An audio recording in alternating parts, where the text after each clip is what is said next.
계신 우리 성도님들 또 반갑고요. 또 가정에서 줌을 통해서 참여하시는 우리 성도님들 반갑습니다. 이미 말씀드린 대로 수요일 날마다 이 성경의 기본 진리에 대해서 공부하고 있습니다. 우리 성도님들께서 이 기본 진리를 안 믿는다거나 모르신다거나 이제 그런 건 아니지만 좀 다른 것 같습니다. 이제 아는 데 있어서도 다른 것 같습니다. 성경을 정말 하나님의 말씀으로 이렇게 믿는다면 우리가 성경을 대하는 그런 태도가 달라지게 될 것이고, 또 하나님의 존재에 대해서 우리 모든 우리 성도님들이 당연히 알고 있습니다만은, 믿고 있습니다만은, 하나님의 존재에 대해서 정말 우리가 아는 것하고는 또 다른 문제예요. 얼마나 많이 아느냐, 얼마나 신뢰하느냐는 또 우리 각자마다 다 차이가 있기 때문에 좀 더 이 성경의 기본적인 이런 교리에 대해서 깊이 뿌리를 내리고 더 견고한 그런 신앙 위에 저희들이 섰으면 하는 그런 목적으로 성경의 기본 교리를 우리가 공부하고 있습니다. 지난 2시간에 걸쳐서 성경에 대해서 우리가 공부를 했고요. 지금 이 시간에는 그 하나님에 관한 연구입니다. 신론에 대해서 우리가 살펴보도록 하겠습니다. 좀 내용이 길어서 이번 시간하고 또 다음 시간은 우리가 간증 시간을 갖겠고, 그 다음 시간에 2시간에 걸쳐서 이 신론에 대한 공부를 하려고 생각을 하고 있습니다. 이 신론에 대해서 이제 2시간 동안 우리가 말씀을 살펴볼 텐데, 오늘 첫 번째 시간에는 이제 하나님의 존재에 대해서 말씀을 상고하겠습니다. 그리고 다음 시간에는 그 하나님께서 어떤 분이신가, 그런 그분의 성품에 대해서 2시간으로 나눠서 공부를 하려고 생각을 하고 있습니다. 오늘은 하나님의 존재에 대해서 말씀을 상고할 텐데요. 이 하나님의 존재에 대해서는 보통 이제 4가지로 정리를 제가 했습니다. 이 책을 읽기에는 조금 어려운 그런 점이 있어요. 그래서 우리 김홍렬 형제님이 쓰신 또 성경의 성경 교리 연구 이런 책이 있고, 또 웨인 구르뎀이라는 분이 쓰신 그런 그 성경 핵심 교리라는 책이 있습니다. 그리고 알리 할로우가 쓰신 이 성경의 기본 진리, 이 3가지 책을 참고로 해서 가능하면 아주 이렇게 이해하기 쉽게 이렇게 정리를 해서 말씀드리려고 생각을 했습니다. 이 하나님의 존재에 대해서 첫 번째로는 그 자연에 나타난 증거다, 이렇게 말할 수가 있습니다.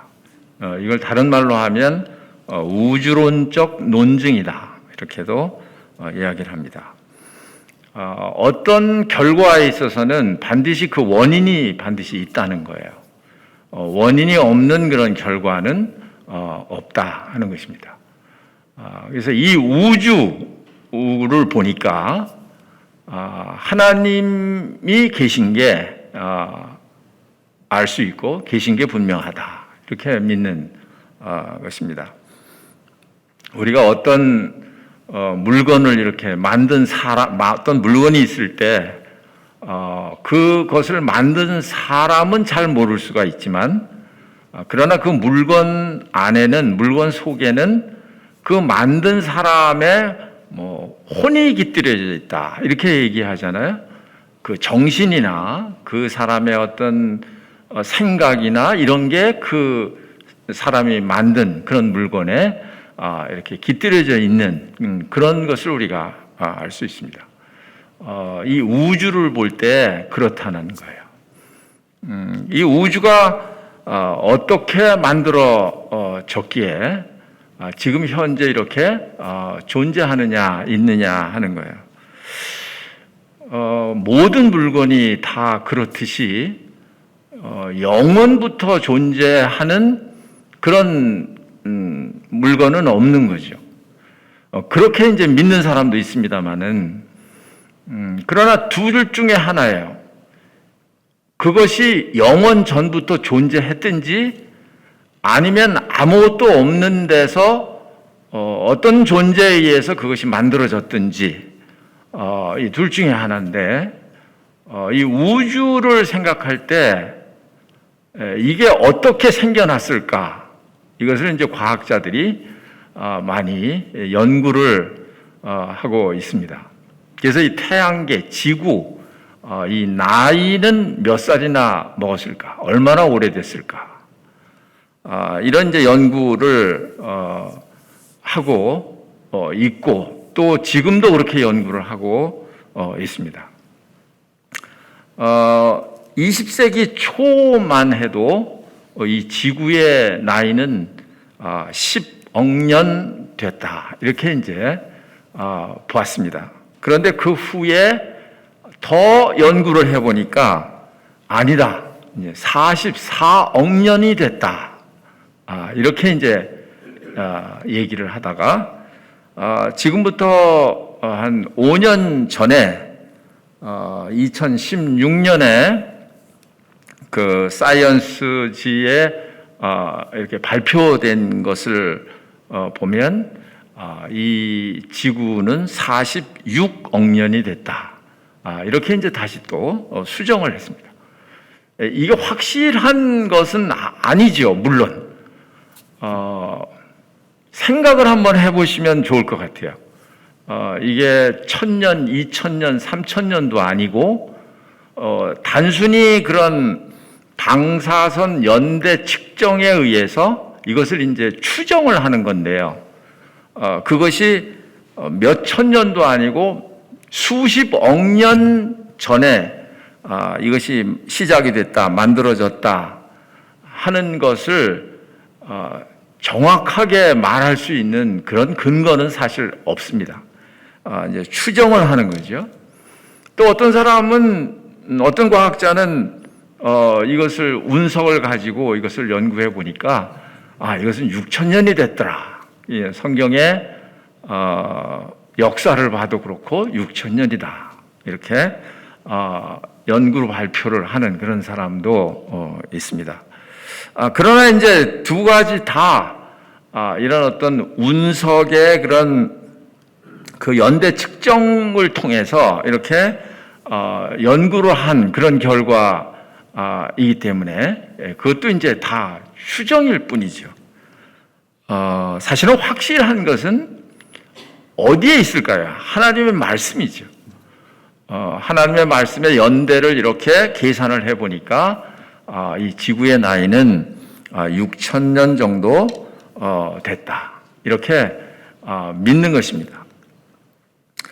이렇게 이제 이 뭐 46억 년이 됐다 하는 것도 시작이 제일 낮춰서 그 계산하는 그런 게 계산이고요. 여하튼 간에 과학자들도 이것이 영원 전부터 있었다. 이렇게 이야기하는 그런 과학자가 있는지 모르겠어요. 그런데 제가 알기로는 그런 사람은 없는 것 같고, 이렇게 수십억 년 됐다. 이 지구가. 이렇게 어떤 시점인가 하여간 6000년이 됐든 46억이 됐든 10억 년 전이 됐든 간에 아무것도 없는 가운데서 이 지구가 어떤 절대적인 존재에 의해서 이렇게 만들어졌다, 생겨났다 하는 거죠. 이 우주는 우리가 상상할 수 없을 만큼 그렇게 광대한 그런 우주라고 과학자들이 이야기를 합니다. 보통 우리는 이제 이 은하계, 이 태양계를 중심으로 해서 한 은하계에 이렇게 속해 있는데, 그것을 이제 갤럭시라고도 합니다. 삼성 휴대폰 갤럭시 아니고요. 은하계를 이제 갤럭시라고 하는데, 이 한 갤럭시 안에는 별들이 몇 개나 존재할까요? 아주 작은 것은 수억 개, 많은 갤럭시는 100조 개의 그런 별이 한 갤럭시 안에 이렇게 군무를 지어서 별들이 이렇게 존재한다고 합니다. 그런데 이 100조의 별이 있는 그런 한 갤럭시가 있는데, 그런 갤럭시가 또 이 우주에 몇 개나 있을까요? 과학자들이 관측할 수 있는 그런 갤럭시만 2조 갤럭시, 상상할 수가 있는지 모르겠어요. 이건 이제 과학자들이 관측할 수 있는 갤럭시만 그렇고, 그렇지 않은 또 갤럭시들이 몇 배가 있는지 우리는 알 수가 없는 거예요. 그래서 시편 기자가 이렇게 고백할 수밖에 없었는데, 시편 145편 3절에 보면 여호와는 광대하시니 크게 찬양할 것이라 그의 광대하심을 측량치 못하리로다. 인간의 그런 과학으로 측량할 수가 없다는 거예요. 하나님의 지혜, 하나님의 능력, 그것을 인간의 머리로 그것을 측량할 수가 없다는 것이에요. 그런데도 불구하고 그런 작은 그런 존재가 달나라에 한번 갔다 오고 나서 거기에 하나님이 안 보이더라, 하나님이 없다. 달은 사실은 지구에서 가장 가까운 그런 작은 위성에 불과한데, 거기에 잠시 갔다 오고 나서 하나님이 안 보이는데 하나님이 없다. 이게 이제 말이 안 되는 거죠. 성립이 안 되는 거 아니겠습니까? 그냥 쉽게 생각을 해도요. 너무 그래서 하나님이 없다 하는 사람은 어떤 사람이라고 그랬나요, 성경에? 어리석은 사람이다 그랬습니다. 어리석은 사람. 이게 자기가 얼마나 그것을 하나님이 없다는 것을 이야기하려면 얼마나 많은 것을 알아야 되고, 얼마나 그야말로 별 몇 개도 못 가본 이런 존재가 하나님이 없다. 이건 성경 말씀대로 어리석은 사람일 뿐이에요. 어리석은 사람일 뿐이에요. 이런 그 광대하신 하나님, 또 시편 147편 5절에 보면 우리 주는 광대하시며 능력이 많으시며 그 지혜가 무궁하시도다. 하나님의 이 만물을 지으신 이런 지혜, 이런 능력, 이것이 무궁하다는 거예요. 무궁하다. 이 하나님의 지혜가 아니면 어떻게 이렇게 만들 수가 있겠습니까? 근데 성경은 뭐라고 얘기합니까? 아주 심플하게 창세기 1장 1절에 태초에 하나님이 천지를 창조하시니라. 얼마나 아주 그 명확하고 간단한 그런 이야기. 태초에 하나님이 천지를 창조하시니라. 또 요한복음 1장 1절에서는 뭐라고 그럽니까? 태초에 말씀이 계시니라. 그가 태초에 하나님과 함께 계셨고 만물이 그로 말미암아 지은 바 되었으니 하나도 그가 없이는 된 것이 없느니라. 그러니까 예수 그리스도 그분이 하나님과 함께 태초에 이 만물을 만드셨다. 이 성경에는 이 지구에 대한, 이 세상에 대한 이런 것이 분명하게 나와 있습니다. 그러니까 하나님의 말씀이에요. 어떻게 만들어졌는지, 어떻게 시작이 되었는지를 성경은 아주 분명하게 말하고 있습니다. 그리고 시작과 끝이 있어요. 이 세상은 이렇게, 하늘과 땅은 이렇게 만들어졌다. 그런데 이게 장차 어떻게 되겠습니까? 이 하늘과 땅이? 그것도 성경에 있어요. 베드로 후서 3장 7절에 보니까 이제 하늘과 땅은 그 동일한 말씀으로 불사르기 위하여 보호하신 바 되어 경건치 아니한 사람들의 심판과 멸망의 날까지 보존하여 두신 것이니라. 그러니까 하나님이 하시면 우리가 볼 때는 대단한 이런 하늘과 땅 같이 보일지라도 하나님이 하시면 그냥 순식간에 없어질 수도 있고, 지금 우리가 그걸 조금 이렇게 체험을 하고 있지 않습니까? 이런 바이러스를 통해서 하나님이 하시는 일이 너무 무섭고 너무 광대하고 인간이 가히 하나님을 대항할 수 없는 이런 그 약한 이런 인간인 것을 우리가 고백하지 않을 수 없는 그런 시대에 우리가 살고 있다 하는 것입니다. 그런데 이 지구는 그럼 또 어떻게 되느냐? 요한계시록에 보시면요, 끝이 나와 있습니다. 요한계시록 21장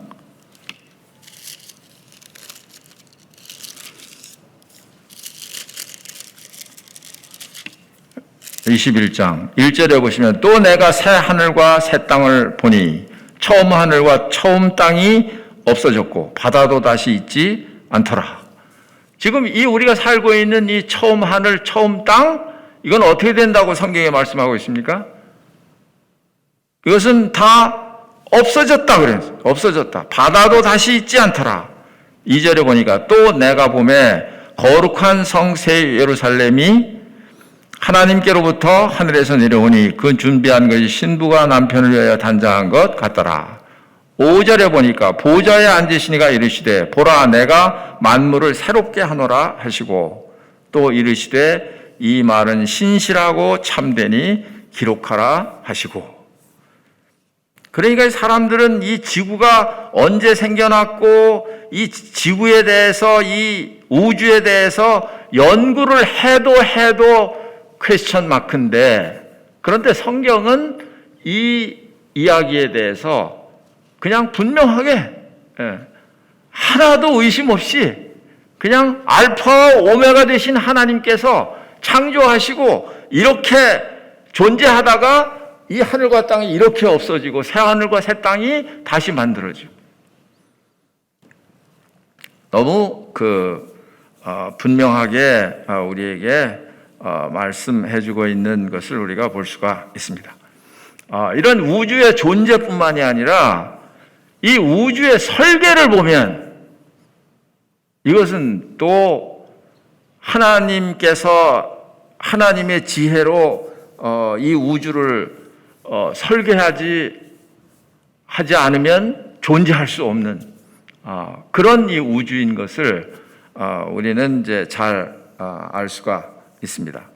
창세기 1장 14절에 보면 하나님이 이르시되 하늘의 궁창에 광명체들이 있어 낮과 밤을 나뉘게 하고 그것들로 징조와 계절과 날과 해를 이루게 하라.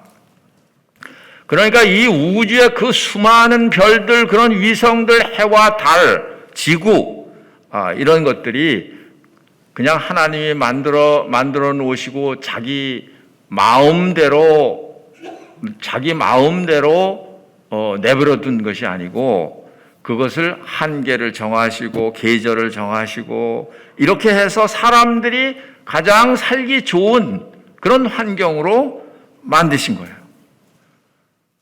그래서 만약에 이 우주가, 이 지구가 그렇게 하나님이 운행하시지 않는다고 한다면 어떻게 존재할까요? 우리 인간이 어떻게 존재할까요?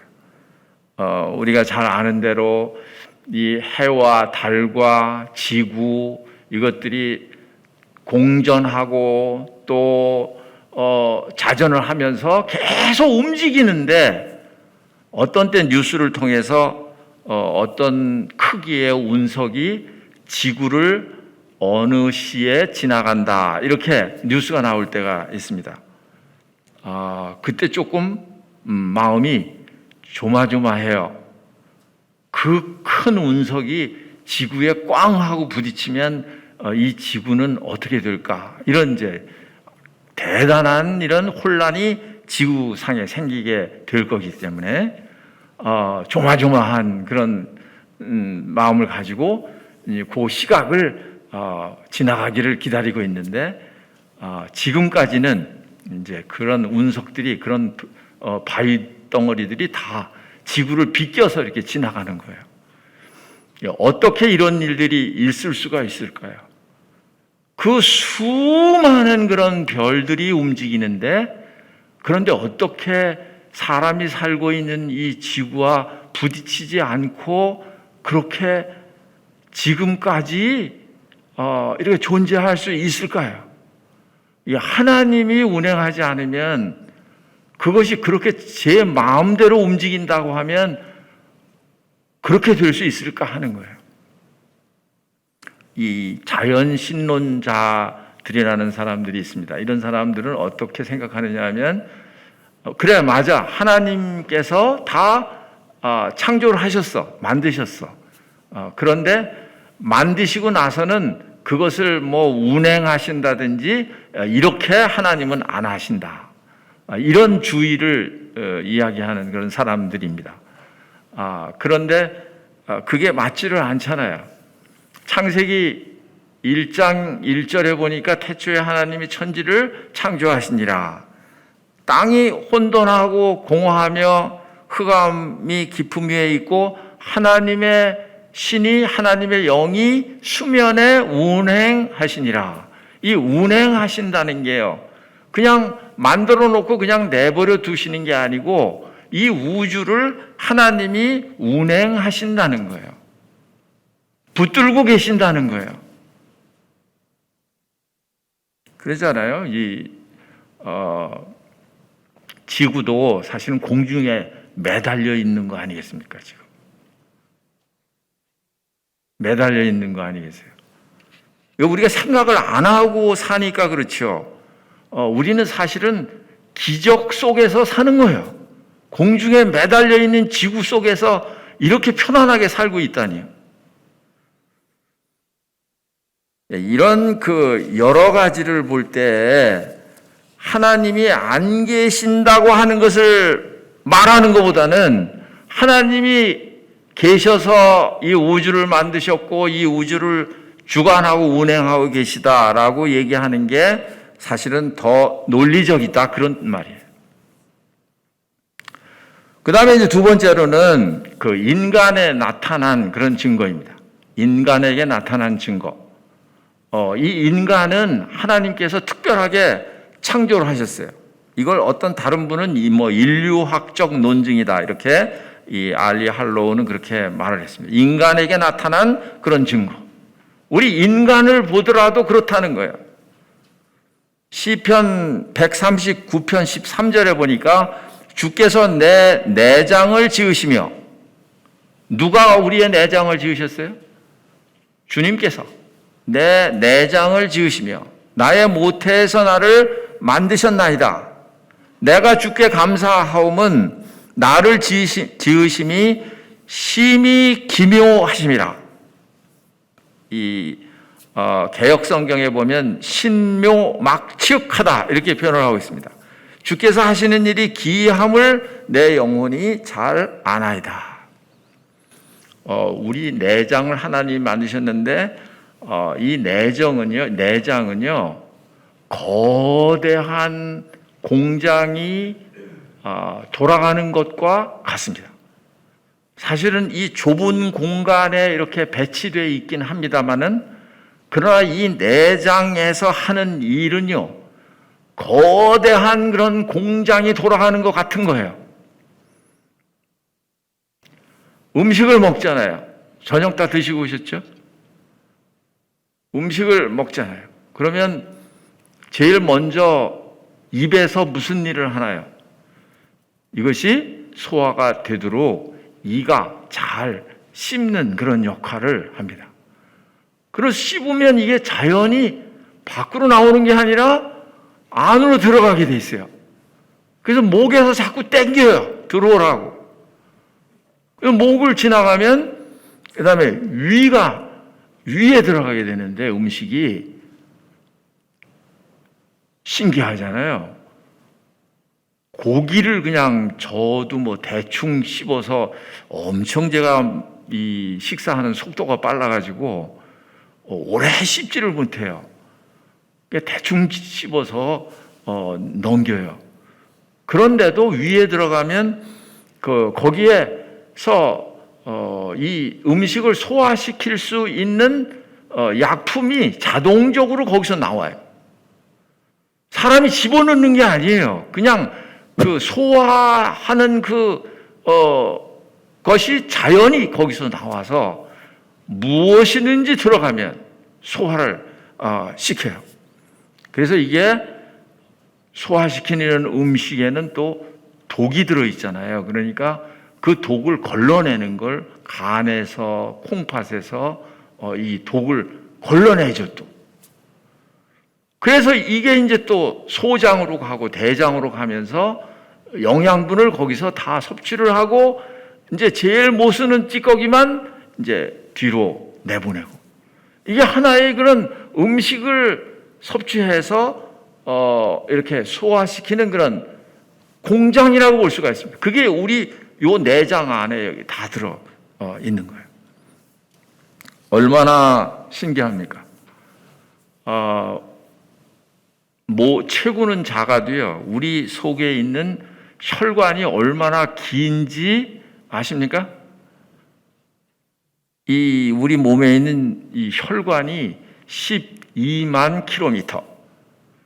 12만 킬로미터면 어느 정도냐 하면 지구를 3바퀴 도는 거리. 그런데 그 피가 그 지구를 3바퀴 도는 거리를 이렇게 돌아다니는데 걸리는 시간이 얼마나 걸리느냐? 46초. 저도 그렇고 여러분들도 그렇고 말을 들어도 잘 상상이 안 가는 거죠. 46초 동안에 이 피가 한 바퀴 쫙 도는 거예요.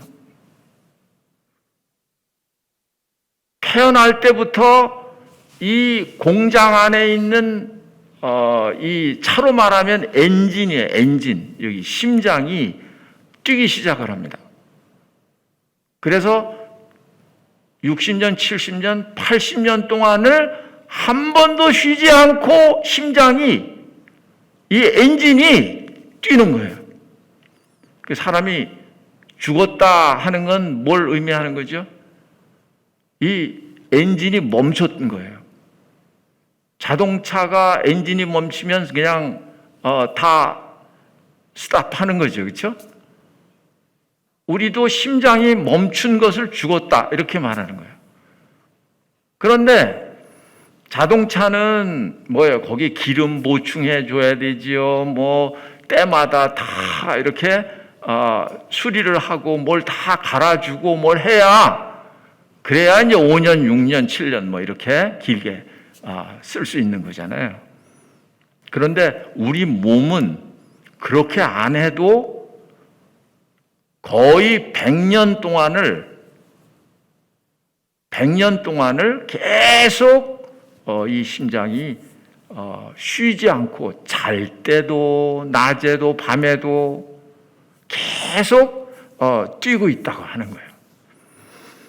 이걸 어떤 인간이 이걸 만들 수가 있을까요? 어떤 이 완벽한 이런 물건을 어떤 존재가 만들 수 있을까요? 이게 하나님의 지혜 아니겠습니까?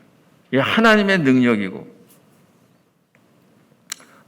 이런 이제 사람을 볼 때 그렇다는 거예요.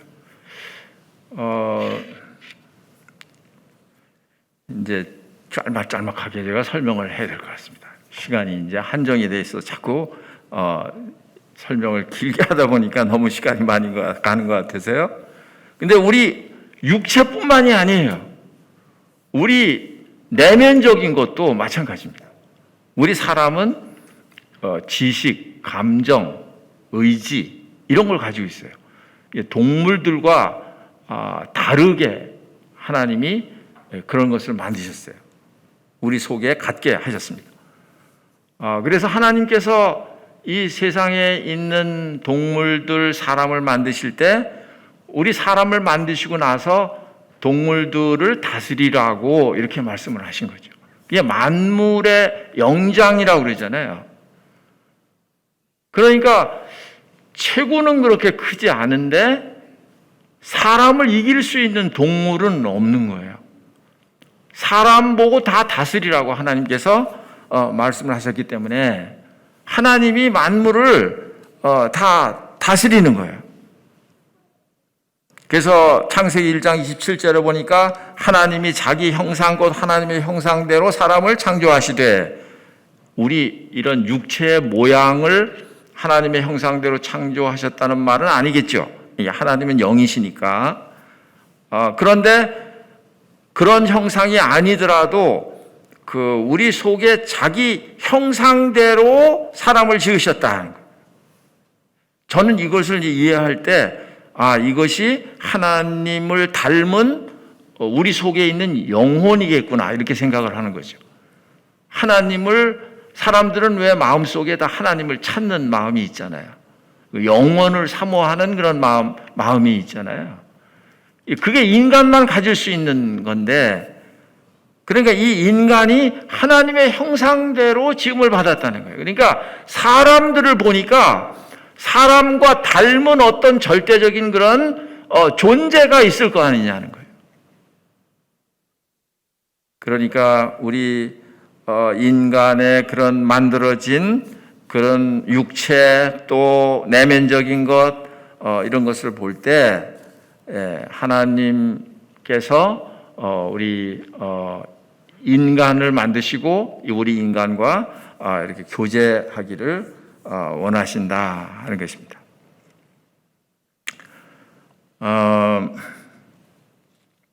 우리 로마서에 있는 말씀을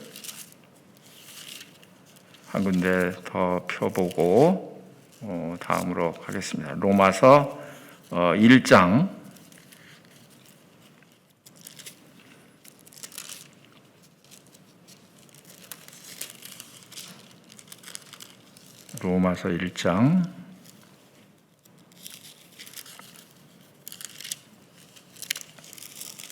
19절입니다. 19절.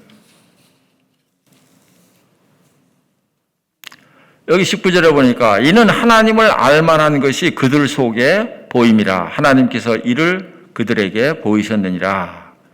여기 로마서 1장은 하나님을 믿지 않는 그런 사람들의 죄에 대해서 지적하고 있는 그런 말씀이고, 2장은 하나님을 아는 그런 유대인들의 죄를 지적하는 그런 내용으로 만들어져 있습니다. 그러니까 율법이나 복음이나 이런 게 나타나기 전에 믿지 않는 이런 사람들에게 하는 말이다 이렇게 볼 수가 있는데요. 그런데 하나님을 알만한 것이 그들 속에 있다 그랬습니다. 20절에 보니까 창세로부터 그의 보이지 아니하는 것들 곧 그의 영원하신 능력과 신성이 그 만드신 만물에 분명히 보여 알려졌나니 그러므로 그들이 핑계치 못할지니라. 그러니까 만물을만 봐도 우리 인간이 하나님이 계신 것을 알 수가 있다. 21절에 보니까요. 하나님을 알되 모르는 게 아니에요. 하나님을 알되 하나님을 영화롭게도 아니하며 감사치도 아니하고 오히려 그 생각이 호망하여지며 미련한 마음이 어두워졌나니 스스로 지혜 있다 하나 어리석게 되어 썩어지지 아니하는 하나님의 영광을 썩어질 사람과 새와 짐승과 기어다니는 동물 모양의 우상으로 바꾸었느니라. 그러니까 하나님을 알만한 것이 저희 속에 있는데도 불구하고 그 하나님께 감사하고 그 하나님께 영화를 돌리고 이렇게 하는 게 아니고 오히려 하나님이 만드신 그런 피조물을 그것을 하나님이라고 섬기는 그런 우상을 섬기는 이런 이제 어리석음에 대해서 지금 지적을 하고 있습니다. 28절에 보니까 또한 그들이 마음에 하나님 두기를 싫어하며 하나님께서 그들을 그 상실한 마음대로 내어버려 두사. 그러니까 하나님을 알만한 것이 있는데 사람들이 마음에 하나님 두기를 싫어한다는 거예요. 그리고 우상을 섬긴다는 거예요. 그러니까 하나님의 존재를 믿지 않으면, 하나님의 존재를 인정하지 않으면, 그러면 사람들이 이런 온갖 죄에 빠지게 되는 거예요. 하나님이 안 계시니까, 없으니까, 눈에 안 보이니까. 그러니까 자기 원하는 대로, 자기 욕심대로 그렇게 행동하고 죄를 짓고 이렇게 한다는 거예요. 여기 28절에 보시면 그들이 마음에 하나님 듣기를 싫어하며 하나님께서 그들을 그 상실한 마음대로 내어버려 두사 합당치 못한 일을 하게 하셨으니 곧 모든 불의, 추악, 탐욕, 악의가 가득한 자요 시기, 살인, 분쟁, 사기, 악독이 가득한 자요 수군하는 자요. 이런 것들이 어디에서 다 비롯되느냐 하면 마음에 하나님 두기를 싫어하는 데서부터 비롯된다는 거예요. 시작이 된다는 거예요. 그러니까 하나님의 존재를 인정하지 않는 데서부터 이런 죄악들이 행하게 된다 하는 거예요. 그 다음에 그 하나님의 존재에 대해서 지금 계속 설명을 하고 있습니다. 이제 세 번째로는 역사에 나타난 그런 증거입니다. 이것을 역사론적 논증이다 이렇게 이야기를 합니다마는 하나님 인류 역사를 볼 때 이 성경은 처음부터 인류 역사가 처음에 어떻게 시작이 되고 마지막에 어떻게 끝나는 이런 역사에 대한 책이잖아요. 이런 하나님을 빼놓고는 이런 역사를 생각할 수 없는 그런 것이죠. 그러니까 하나님의 이 성경은 또 예언으로 이루어지지 않습니까? 과거에 예언한 것들이 현재 이루어졌고 또 지금도 이루어지고 있고 앞으로도 또 예언된 것들이 이루어질 것이고 그러니까 이 하나님께서는 이런 역사를 주관하시는 그런 분이시다는 거예요. 지난번에 주일날에도 이 역사라는 게 히스토리 그의 역사, 하나님의 역사 그걸 빼놓고는 역사를 얘기할 수 없는 것처럼 말이죠. 특별히 이스라엘 백성들의 그런 역사를 생각할 때 더 그렇습니다. 하나님께서 부르시고 하나님께서 이끄시고 하나님께서 보호하시고 이런 하나님의 존재에 대해서 이스라엘 백성들에 대해서 하나님의 존재를 너무 명확하게 이렇게 나타내시는 그런 것을 볼 때 우리는 하나님의 존재에 대해서 의심할 수가 없는 거죠. 또 이 구약 성경에 하나님께서 가라사대라는 말이 몇 번이나 나올까요? 3,800번이 나옵니다. 하나님께서 가라사대. 하나님께서 계시니까 하나님께서 말씀하신 거죠. 그 다음에 이제 네 번째로는 그 체험적 그런 논증이다. 이렇게 얘기합니다. 믿는 사람들을 통해서 체험을 통해서 하나님의 존재를 드러낸다 하는 거예요. 뭐 여러 가지로 말할 수 있겠습니다만은 우리가 잘 아는 조지 물러 이분은 단지 기도로 그 많은 고아들을 이렇게 입히고 먹이고 교육시키고 단 한 가지 기도로 이게 하나님이 살아계신 그런 증거다 하는 거예요. 또 신앙을 가지고 있는 이런 사람들이 예나 지금이나 이 신앙을 위해서 목숨을 버리잖아요. 그것이 만약에 그런 마음의 증거가 없다고 하면 그렇게 어리석은 행동을 사람들이 할까요? 자기의 귀중한 목숨을 내놓을 만큼 그렇게 할까요? 그러니까 하나님의 그런 존재는 그 사람들 속에도 그 하나님의 존재가 살아있어서 하나님을 위해서 목숨을 들여도 아깝지 않을 만큼 그런 존재로서 사람들 안에 거한다는 거예요. 성경에 온통 그런 말씀들로 가득 차 있습니다. 베드로전서 1장 8절에 보니까 예수를 너희가 보지 못하였으나 사랑하는도다. 여러분과 제가 그렇잖아요. 예수님을 실제로 육체적으로 못 봤지 않습니까? 그런데 여러분들과 제 속에 보지 못했는데 예수님을 사랑하는 마음이 있는 거예요. 저는 이 말씀을 상고하면서 참 하나님의 은혜가 놀랍다 이런 생각을 했어요. 왜 그러냐면 하나님이 없다 이런 위치에 있지 않고 하나님을 알고 하나님의 존재에 대해서 증거하는 이런 입장에 있다는 게 얼마나 감사한 그런 일입니까?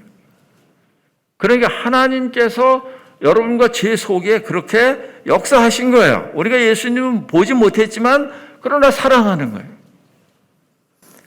이제도 보지 못하나 믿고 말할 수 없는 영광스러운 즐거움으로 기뻐하니. 그렇죠? 믿음의 결국 곧 영혼의 구원을 받음이라. 우리 속에 그런 영광스러운 즐거움이 있고 예수님을 보지 못했지만 사랑하는 그런 마음이 있고 이게 살아계신 거 안에 존재하시는 거잖아요. 우리 속에. 또 로마서 8장 15절에 보니까 너희가 다시 무소하는 종의 영을 받지 아니하고 양자의 영을 받았으므로 우리가 아빠 아버지라 부르짖느니라. 이게 어떻게 거짓으로 될까요? 아빠, 아버지 하나님 이게 어떻게 거짓으로 나올까요? 거짓 고백이 어떻게 될까요? 그런데 여러분과 저는 너무너무 자연스러운 거예요. 아버지 하나님, 아빠, 아버지, 우리 아버지. 16절에 보니까 성령이 친히 우리의 영과 더불어 우리가 하나님의 자녀인 것을 증거하시나니. 이걸 어떻게 부인하겠습니까? 우리 속에 성령께서 계셔서 이런 것을 증거하시는 이런 증거, 이것을 어떻게 우리가 부인하겠어요? 사도 바울 같은 사람은 예수님을 만난 다음에 온 생애를 다 그에게 드렸습니다. 그리고 예수 그리스도를 아는 지식이 가장 고상하다고 그랬습니다. 그리고 내가 귀하게 여기던 모든 것을 배설물로 여겼다. 이런 이제 고백을 하는 것입니다. 많은 그런 동서고금을 막론하고 많은 그런 이 그리스도인들이 살아계신 우리 속에 계신 살아계신 주님에 대해서 이렇게 증언하고 있어요. 이렇게 증거하고 있는 것입니다. 이걸 보니까 하나님의 존재에 대해서 우리는 너무 당연하게 믿을 수밖에 없다 하는 거예요. 그 다음에 그다음에는 이제 이건 이제 믿는 사람들의 입장에서 이제 어떤 성경적인 그런 입장에서 이렇게 우리가 살펴본 거고요. 이번에는 그 믿지 않는 사람들의 입장에서 생각해 보겠습니다. 하나님에 대한 오해죠. 잘못 알고 있는 거예요. 이런 믿을 만한 증거를 많이 주셨는데도 불구하고 그렇습니다. 그래서 이런 어떤 사상가들, 철학가들, 이런 사람들은 이제 인생을 막 깊이 생각하잖아요. 철학자들이. 그렇게 하다 보니까 하나님이 계신 것을 부인하지 않아요. 이 하나님의 계신 것을 인정하는 그런 사람들이 많습니다. 이런 것을 연구하면 할수록 이제 그렇게 생각이 되기 때문에. 그러나 이제 그렇다고 해서 믿는 것은 아니더라고요. 믿는 것은 아니고, 마음에 하나님을 알만한 그런 것을 이제 주셨기 때문에 모든 인간들 속에, 그게 막 철학적으로 뭐 인생을 생각하고 우주를 생각하고 막 이러다 보면 결론적으로 이게 하나님이 안 계시면 이렇게 될 수가 없지, 이렇게 이제 결론에 도달하게 되는데, 그런데 우리가 믿는 신앙하고는 다를 수 있습니다. 그러니까 어떤 철학자들 얘기를 가만히 들어보면 이 사람이 믿는 사람 같기도 하고, 또 자세히 들어가면 또 안 믿는 사람이고, 이런 이제 철학자들이 많이 있습니다. 그래서 우리는 비슷하게만 얘기해도 놀라운 분이야 뭐 이렇게 얘기할 수 있는데, 사실은 깊이 들어가면 그렇지 않은 경우들이 더 많아요. 그냥 철학적으로 하나님의 존재를 믿는 그런 사람들이 더 많습니다. 믿는 사람들은 물론 있을 거고요. 여하튼 이제 하나님에 대한 그런 오해, 첫 번째로는 하나님이 없다는 거죠. 무신론주의입니다. 하나님이 없다 하는 거예요. 아까도 말씀드렸듯이 어리석은 사람은 그 마음에 이르기를 하나님이 없다 한다. 그러니까 하나님이 없다고 하면 어떤 결과가 생긴다고 그랬죠? 하나님이 없다고 생각하는 사람은 맘 놓고 죄를 짓는 거예요. 요셉 같은 사람은요, 그 형들에게 팔려가지고 아무 친척도 없는 데 팔려가서 정말 고독한 어려운 그런 환경에 처해 있는데, 그래도 그 요셉의 마음속에 하나님을 두려워하는 그런, 하나님이 계신, 하나님이 존재한, 또 하나님이 자기와 동행하는 이런 것을 잃지 않았어요. 그러니까 범죄하지 않고 이렇게 자기를 지킬 수가 있었습니다. 그런데 하나님이 없는 사람에게는 그렇지 않아요.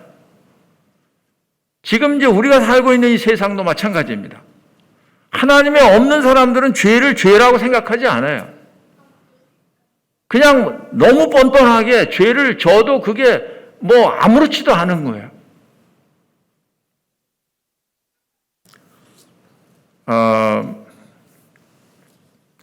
이런 이제 그 무신론주의자들, 이런 사람들이 특별히 사회주의, 이런 공산주의, 이런 사람들이 다 하나님이 없다는 것은 무신론주의잖아요. 이런 사람들의 특징이 있습니다. 그런 사람들은 이제 유물론주의자예요. 그러니까 모든 것을 다 물질로 보는 거죠. 사람도 물질로 보고 모든 걸 다 물질로 봐요. 그러니까 인간의 생명도 그렇게 중요하게 생각을 하지 않아요. 그러니까 사람을 죽이는 것도, 사람이 죽는 것도 그렇게 뭐 가치를 두지 않아요. 그런 게 무서운 거예요. 그러니까 사회주의, 공산주의가 그렇게 무서운 거예요. 자기 생명도 귀하게 여기지 않고 남의 생명도 귀하게 여기지 않고. 왜 그래요? 그냥 물질에 불과하니까요. 이게 하나님이 없다고 하는 사람들의 이런 사상이에요. 그런 사고방식이에요. 그 다음에는 이제 불가지론이라는 게 있습니다. 불가지론. 그러니까 하나님을 아는 것은 가능하지 않다 하는 거예요. 있는지 없는지는 모르겠는데 하나님을 안다는 자체가 가능하지 않다 하는 거예요. 이걸 불가지론이라고 합니다. 이거는 무신론주의보다는 좀 합리적인 그런 생각일 수도 있지만, 그러나 사실은 마찬가지예요. 그 다음에 세 번째로는 다신론자들이 있습니다. 다신론자들. 이 사람들은 모든 것이 다 신인 거예요. 제가 외국에 잘 안 나가 보다가 옛날에 일본에를 갔는데요. 그런데 거기 가서 이 충격적인 그런 이제 문화를 이제 보았는데, 그게 뭐냐면 집집마다 이제 신을 다 만들어 가지고, 우리 여기 화홍재 형님 계신데 이런 얘기 해도 되나 모르겠지만, 무슨, 그걸 뭐라고 그러죠? 말린 명태? 그걸 뭘 이렇게 매달아 놓고, 그걸 이제 신이라고 하고, 집집마다 그런 것을 다 만들어 놓은, 뭐든지 다 신이니까. 뭐든지 그냥 매달아 놓고, 그냥 신이라고 섬기면 되니까. 그러니까 뭐 조상도 신이고, 뭐 이런 해와 달과 별도 신이고, 이건 샤머니즘이죠. 샤머니즘. 무속신앙과 같은 그런 것입니다. 그 다음에 네 번째로는 범신론 있습니다. 범신론. 이것도 비슷한데 모든 것이 다 신이라는 거야. 그러니까 하나님과 피조물은 이건 구별이 안 된다는 거예요. 하나님이 피조물이고 피조물이 하나님이고 이렇다는 거예요. 이제 아까 말씀드린 대로 자연신론자라가 있습니다. 자연신론자. 이게 하나님께서 세상을 만드시긴 만드셨는데 만드신 걸로 끝났다. 그러니까 그 하나님이 우주를 통치하거나 만물을 다스리거나 운행하거나 이렇게 하지 않는다. 뭐 이 세상 사람들은 자기 나름대로 이렇게 하나님에 대해서 생각을 하고 있습니다. 그 다음에 니체 같은 사람이 대표적으로 사신론이 있습니다. 하나님이 계시긴 계셨는데 죽었다 하는 거예요. 그래서 예수 그리스도께서 육신의 몸을 입고 성육신 하셨을 때 하나님의 인격이 다 예수 그리스도의 속으로 들어갔다. 그리고 예수 그리스도께서 죽을 때 하나님도 죽었다. 이렇게 말하는 거예요. 사신론자들입니다. 이게 얼마나 어리석은 말도 안 되는 그런 이제 사상들인지 모르겠습니다. 이 하나님의 존재에 대해서 얼마나 좀 도움이 되셨는지 이해를 하셨는지 모르겠습니다. 그래서 우리가 하나님을 알고 하나님을 증거하고 이렇게 한다면 우리는 사실은 행복해야 돼요. 우리가 하나님의 존재를 안다고 하면 우리는 행복해야 돼요. 예. 정말 여러분과 제가 하나님의 존재를 믿는다면 우리는 어떤 상황에서도 담대해야 돼요.